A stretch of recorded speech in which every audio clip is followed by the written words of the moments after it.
जय श्री राम साथियों। आज हम बात करने वाले हैं चरणामृत का क्या है महत्व।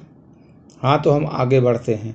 अक्सर जब हम मंदिर जाते हैं तो पंडित जी हमें भगवान का चरणामृत देते हैं। क्या कभी हमने ये जानने की कोशिश की कि चरणामृत का क्या महत्व है? शास्त्रों में कहा गया है, भगवान विष्णु के चरण का अमृत रूपी जल समस्त पाप व्याधियों का शमन करने वाला है तथा औषधि के समान है।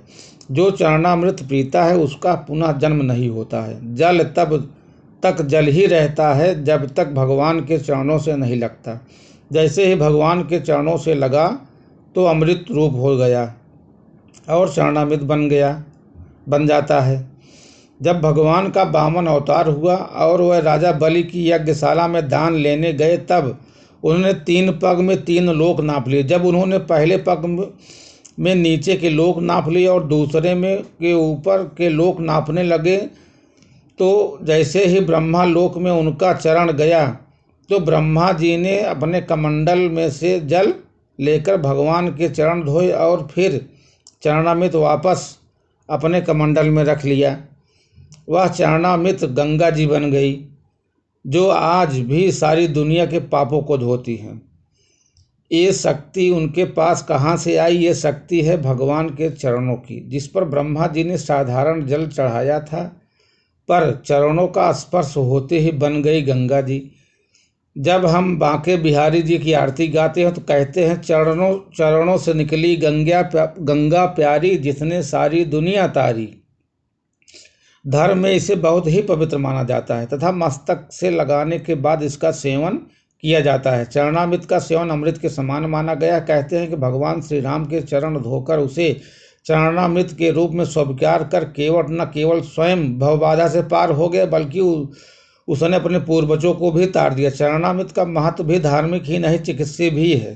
चरणामृत का जल हमेशा तांबे के पात्र में रखा जाता है। आयुर्वेद मतानुसार तांबे के पात्र में अनेक रोगों को नष्ट करने की शक्ति होती है, जो उसमें रखे जल में आ जाती है। उस जल का सेवन करने से शरीर में रोगों की लड़ने की क्षमता पैदा हो जाती है तथा रोग नहीं होते हैं। इसमें तुलसी के पत्ते डालने की परंपरा भी है, जिसमें इस जल की रोगनाशक क्षमता और बढ़ जाती है। तुलसी के पत्ते पर जल इतने परिमाण में होना चाहिए कि सरसों का दाना उसमें डूब जाए।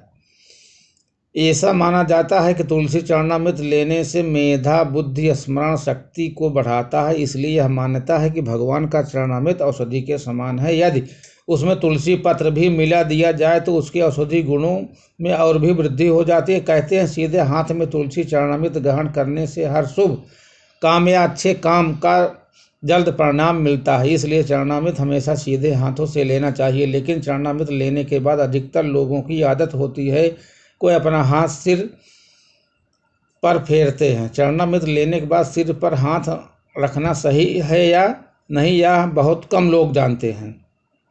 दरअसल शास्त्रों के अनुसार चरणामृत लेकर सिर पर हाथ रखना अच्छा नहीं माना जाता। कहते हैं कि इससे विचारों में सकारात्मक नहीं बल्कि नकारात्मक बढ़ती है। इसलिए चरणामृत लेकर कभी भी सिर पर हाथ नहीं फेरना चाहिए। जय श्री राम। वीडियो अच्छी लगी हो तो चैनल को सब्सक्राइब जरूर करें।